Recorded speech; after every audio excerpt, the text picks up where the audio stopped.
Assalamualaikum class 7. Today we are going to start our unit number 2, the constitution and citizenship.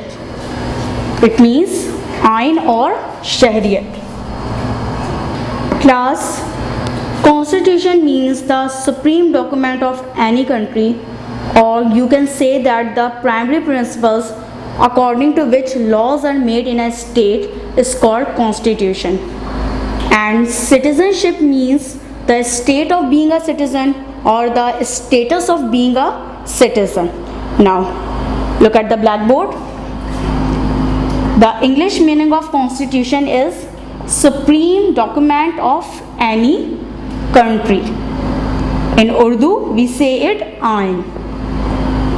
Citizenship means the state of being a citizen, शहरियत. Class citizen किसे कहते हैं? शहरी को. और शहरी जो मतलब हमारी जो स्टेट होती है, शहरी की स्टेट, उसको जो है वो यहाँ पर जो है वो एक नाम दे दिया गया है, शहरियत. ठीक है class. Now I am going to read the introduction of the unit. In this unit, you will be introduced with the constitution in general, its major types. इस यूनिट में आपको इंट्रोड्यूस करवाया जाएगा कॉन्स्टिट्यूशन से और इसकी मेजर टाइप्स क्या होती हैं उनसे. Strengths and weakness of unwritten constitution, और कुछ स्ट्रेंथ और वीकनेस आपको बताई जाएंगी रिटन कॉन्स्टिट्यूशन की. यहाँ पर अनरिटन कॉन्स्टिट्यूशन लिखा हुआ है, लेकिन असल में जो आपको चैप्टर में जो स्ट्रेंथ्स और वीकनेस जो है वो बताई गई हैं वो रिटन कॉन्स्टिट्यूशन की जो है वो बताई गई हैं. And unwritten and written constitution are the types of constitution.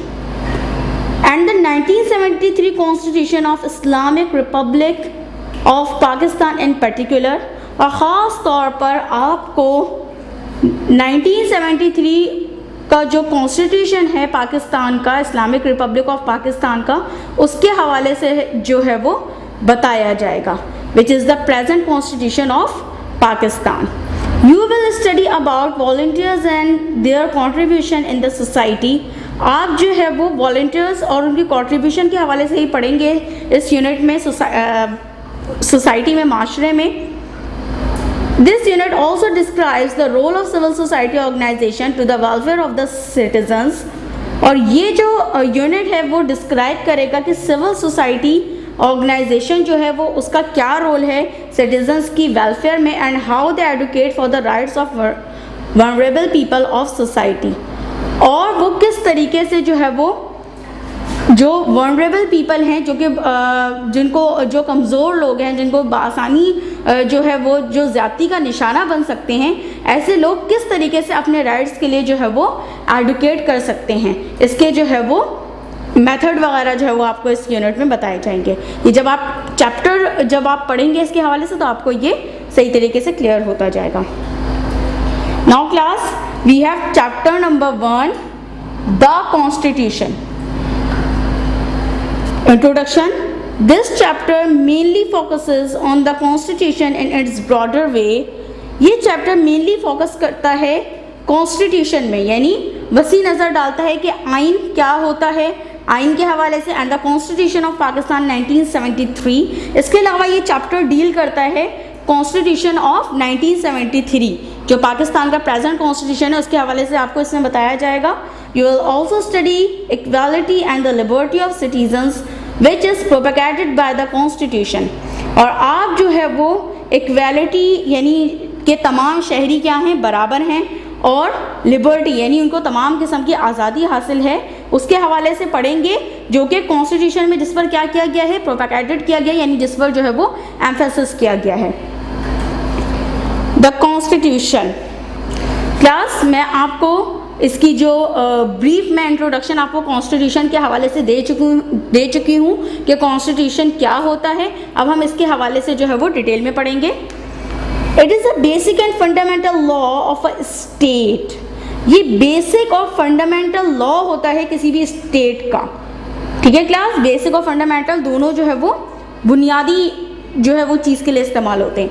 It sets out how the state will be organised. ये सेट करता है, ये डिसाइड करता है कि किस तरीके से स्टेट को ऑर्गेनाइज किया जाएगा।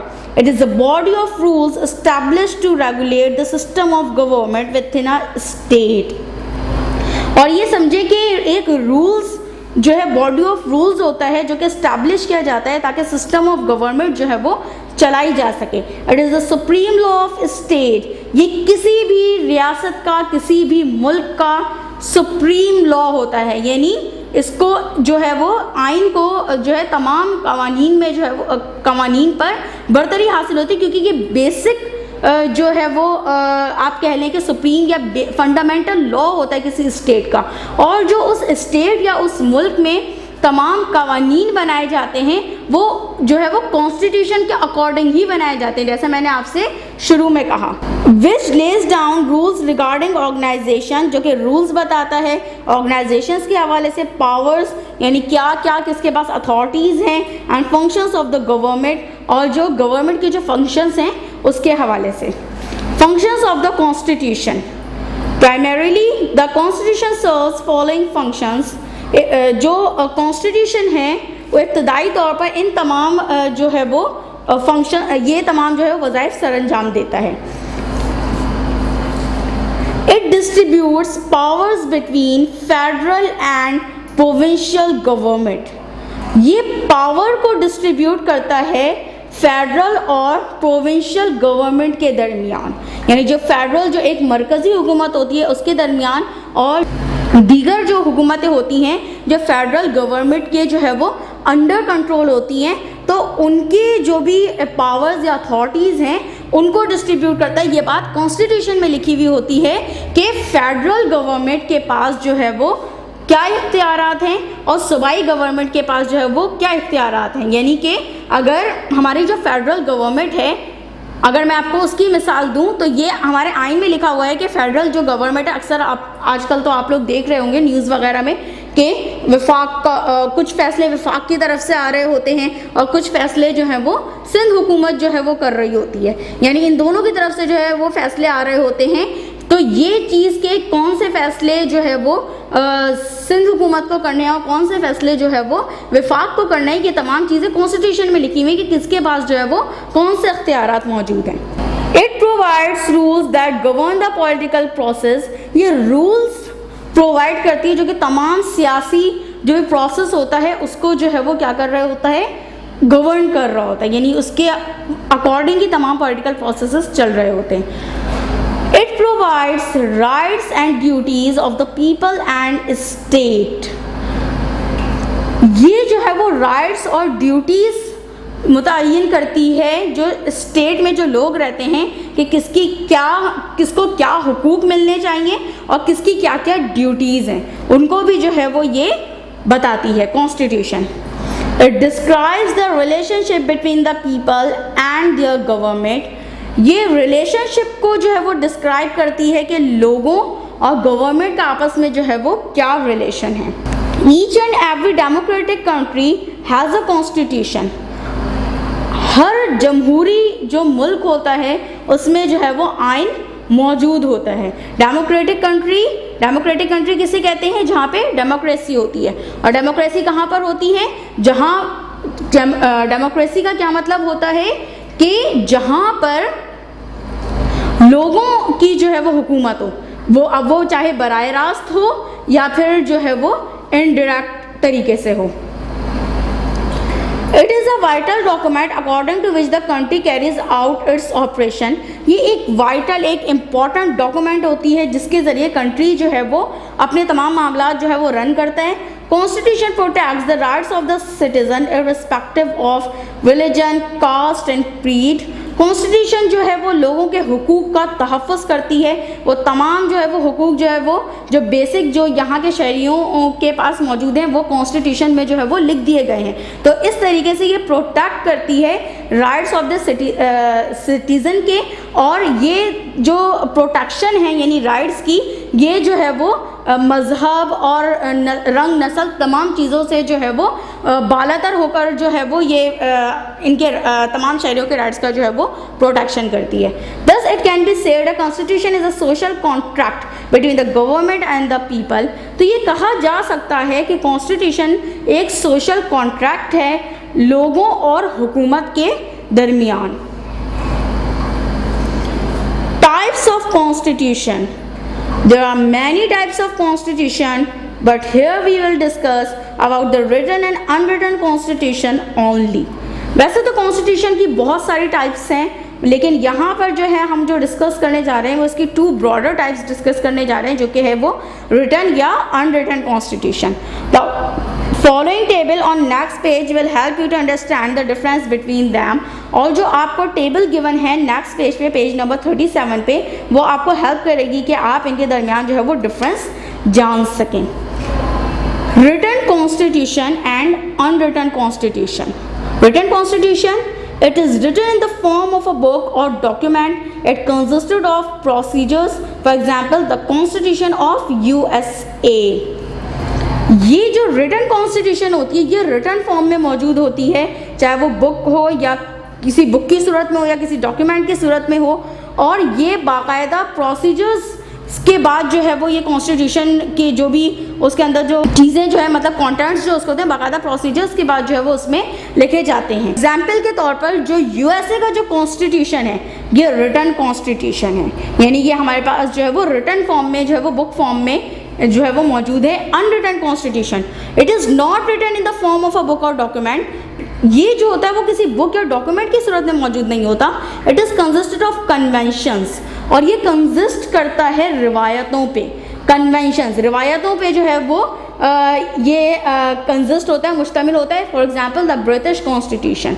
तो जो ब्रिटिश कॉन्स्टिट्यूशन है वो अनरिटन है, वहाँ पर जो है वो रिवायात पर अमल किया जाता है, यानी जैसा कि होता रहा है वहाँ पर जो भी सियासी रिवायात हैं वो वहाँ पर वो कोई रिटन फॉर्म में उनके पास मौजूद नहीं है, बस हमेशा से ऐसा होता आ रहा है.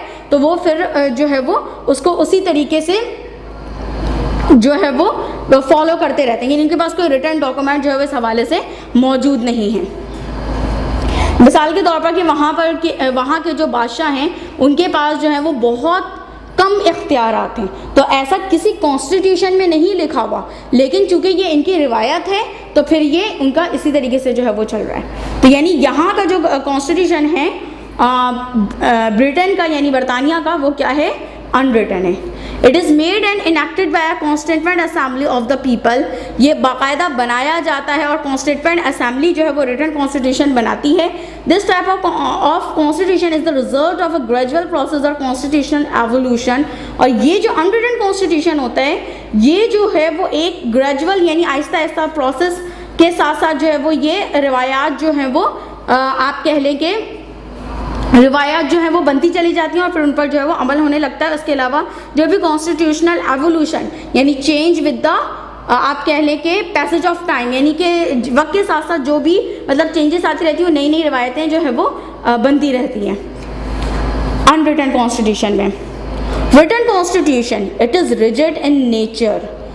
ये जो होता है रिटन कॉन्स्टिट्यूशन जो होता है वो जो है वो नेचर में जो है वो बहुत ज़्यादा रिजिड होता है, यानी कि उसको आसानी से नहीं चेंज किया जा सकता. और अगर चेंज भी करना होता है तो बाकायदा उसके लिए जो है वो एक प्रोसेस होता है. It is flexible in nature. और ये जो अनरिटन कॉन्स्टिट्यूशन होता है क्लास, ये नेचर में बहुत ज़्यादा क्या होता है, फ्लेक्सिबल होता है. उसको आसानी क्या किया जा सकता है, तब्दील किया जा सकता है. और written constitution is definite. Written constitution जो होता है वो एक डेफिनेट हमारे पास डॉक्यूमेंट होता है. It's provisions can be quoted in for and against any power exercised by the government.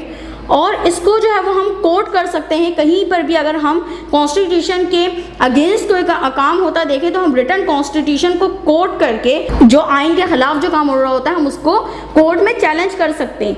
And unwritten constitution can not be produced as evidence. और unwritten constitution जो है वो उसको हम बाकायदा कोट करके जो है वो यानी हम इसको एज अ एविडेंस के तौर पर हम इसको इस्तेमाल नहीं कर सकते. It can be prove by coating it's sources and practices. और ये हम प्रूफ कर सकते हैं कि इसके जो भी ज़राए होते हैं उनके ज़रिए या फिर जिन लोगों ने इन रिवायात को फॉलो किया होता है उनकी एग्जाम्पल लेते हुए हम जो है वो इसके अगेंस्ट जो है वो अगर कोई काम जो है वो कॉन्स्टिट्यूशन या जो भी रिवायात के खिलाफ हो रहा होता है हम हाईलाइट कर सकते हैं. However, there are following strengths and weaknesses of the written constitution. लेकिन ये जो रिटन कॉन्स्टिट्यूशन है उसके बहुत सारे स्ट्रेंथ्स और वीकनेसेस भी हैं जो कि नीचे जिक्र किया गया है। The written constitution is very clear and precise.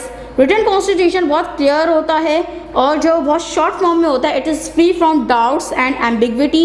इसमें कोई शक व शुबा, कोई भी आप कह लें कि कोई भी एम्बिग्विटी नहीं होती, यानी कोई भी चीज़ ऐसी नहीं होती जो अनक्लियर हो, तमाम चीज़ें क्लियर होती हैं। आपको पहले मैं स्ट्रेंथ्स पढ़ रही हूँ and then I will read the weakness. Strengths mean कि जो उसकी प्लस पॉइंट्स हैं, जो अच्छी बातें हैं। A constitution less emphasis on the supremacy of rule of law. Constitution जो है वो एक तरीके से फोर्स करता है कि कंट्री में जो है वो रूल ऑफ लॉ की जो है वो सुप्रीमेसी रहे, यानी जो है वो किसकी हुकूमत रहे, कानून की हुकूमत रहे। It is indispensable to federalism, और ये जो है वो इंडिस्पेंसेबल का मतलब होता है that can not be ignored. ठीक है, तो ये फेडरल जो है वो इसको इग्नोर नहीं कर सकती। It distributes powers between the centre and federating units, states और प्रोविंसेस। ये पावर को डिस्ट्रीब्यूट करता है सेंटर और फेडरेटिंग यूनिट्स में, यानी जो फेडरल गवर्नमेंट और मैंने आपको प्रोविंशियल गवर्नमेंट की मिसाल दी थी, वही बात यहाँ पर हो रही है, यानी स्टेट और प्रोविंसेस के जो है वो राइट्स जो है वो डिस्ट्रीब्यूट करते हैं, किसके पास कितने जो है वो राइट्स हैं। It protects the fundamental rights of the individual. ये जो है वो इंडिविजुअल्स के जो है वो बेसिक राइट्स की जो है वो प्रोटेक्शन करता है। It protects the interest of minorities, और ये माइनॉरिटीज़ यानी जो अक़लियतें हैं, जैसे अगर मिसाल के तौर पर पाकिस्तान में जो है वो गैर मुस्लिम अक़लियतें हैं, तो उनकी राइट्स की जो है वो हिफाजत करता है। It defines the functions of 3 branches of government, और ये डिफाइन करता है 3 ब्रांचेस ऑफ गवर्नमेंट के जो भी फंक्शन हैं। As a written constitution is clear, the ruler government can not exercise powers arbitrarily. अब जैसे कि रिटन कॉन्स्टिट्यूशन बिल्कुल क्लियर है, तो जो गवर्नमेंट है, रूलर है, वो जो है वो इसके अगेंस्ट कोई भी अपनी जो है वो इख्तियारात इस्तेमाल नहीं कर सकता। And it also prevents the governments from exercising the powers arbitrarily. और जो है वो ये हुकूमतों को भी जो मुख्तलिफ जो है वो, एक तो रूलर भी कोई अगेंस्ट आइन के जो है वो नहीं जा सकता कॉन्स्टिट्यूशन के, और इसके अलावा जो हुकूमतें मतलब जो होती हैं, जो डिफरेंट जमातें होती हैं हुकूमत में, वो भी कोई भी जो है वो काम कॉन्स्टिट्यूशन के ख़िलाफ़ नहीं कर सकती। The written constitution cannot be changed or modified due to its rigidity. Written constitution जो है वो चेंज नहीं किया जा सकता और ना ही इसे मॉडिफाई किया जा सकता है इसकी रिजिडिटी की वजह से। लेकिन ऐसा नहीं है कि बिल्कुल ही रिटन कॉन्स्टिट्यूशन को चेंज नहीं किया जा सकता।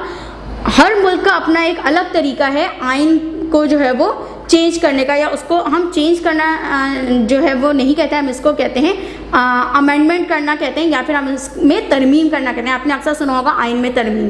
तरमीम से मुराद ये कि उसको जो है वो अगर किसी हवाले से जो है वो उसमें चेंज चाहिए तो वो उसको जो है वो उसमें तरमीम कर दी जाती है। तो इसके जो है वो डिफरेंट मुल्कों में जो है वो डिफरेंट तरीके हैं कि इसको किस तरीके से चेंज किया जा सकता है। जैसे पाकिस्तान में जो है, लेकिन ये बहुत लंबा प्रोसेस होता है, आसान नहीं होता। जैसे पाकिस्तान में ये शर्त रखी गई है कि अगर आइन में तरमीम करनी है तो जो दोनों जो लेजिस्लेचर्स हैं, यानी अपर हाउस और लोअर हाउस, सेनेट और नेशनल असेंबली जो है, तो उनके जितने भी मेंबर्स हैं उनमें से जो है वो 2/3 जो है वो उनका राज़ी होना ज़रूरी है उस आइन में तरमीम के लिए। एंड देन जो है वो फिर उसकी दरख्वास्त दे दी जाती है, और फिर जब उसमें प्रेसिडेंट जब उसमें साइन कर देते हैं तो फिर इस तरीके से आइन में तरमीम जो है वो हो जाती है। लेकिन ये काम इतने आसानी से नहीं होता। It can cause frustration and anger among people under the circumstances in which constitution does not change according to the needs of society.